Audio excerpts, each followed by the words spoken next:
শ্বশুর আমাদের দুই জামাইকে পোল্ট্রি মুরগি জব করে খেলাইছে। এটা আমাদের শ্বশুর না, এটা আমাদের বড় ভাই। শালা নতুন জামাই রে গরু খাসি খাওয়ার খবর নেই, পোল্ট্রি মারেন না, মারেন না, মারেন না। নতুন জামাই পোল্ট্রি খাস। আরে শ্বশুরকে মারলে মান সম্মান থাকবে? জমি জমাতে কিছু দিবে না শ্বশুর। হ্যাঁ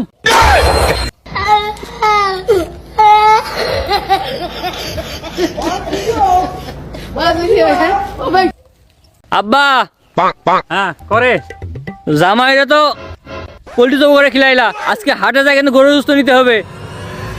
হ্যাঁ ঠিক করছিস।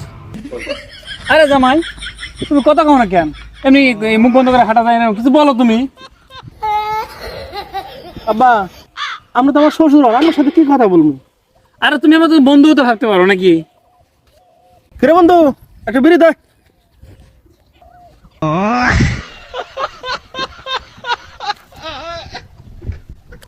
কথা বলে জমবে না।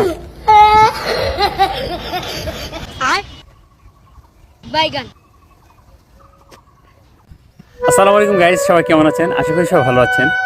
আপনারা আমাদের এই ভিডিওটা দেখে অবশ্যই বুঝে গিয়েছেন যে আমরা এখানে একটু মেসেজ দিয়েছি আর কি।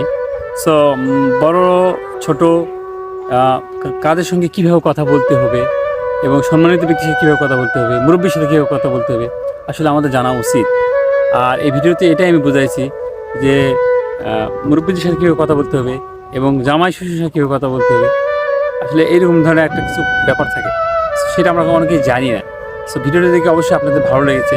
অবশ্যই আপনারা ভালো লেগে থাকলে অবশ্যই আমাদের চ্যানেলটাকে সাবস্ক্রাইব করে আমাদের পাশে থাকবেন এবং আমাদের Facebook page BD Rasel 02 follow দিয়ে রাখবেন। এরকম লং ফানি ভিডিওগুলো আমরা প্রতিনিয়ত আমরা আপলোড দিয়ে থাকি।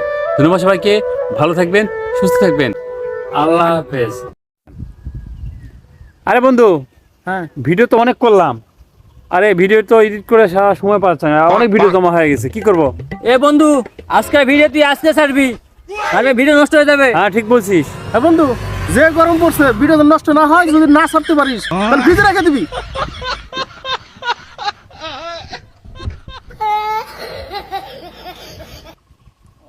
বন্ধু তুমি কি যেন বলতে চালে? আমাদের এই সেই বন্ধু যাকে প্রতিটা মেয়ের ফ্যান লিস্টে পাওয়া যায়। এটা আমাদের বন্ধু নয়, এটা আমাদের বন্ধু কি জানি বলতেছিলি বল। আমাদের এই সেই বন্ধু হ্যাঁ যাকে প্রতিটা মেয়ের ফ্যান লিস্টে পাওয়া যায়। এটা আমাদের বন্ধু না, এটা আমাদের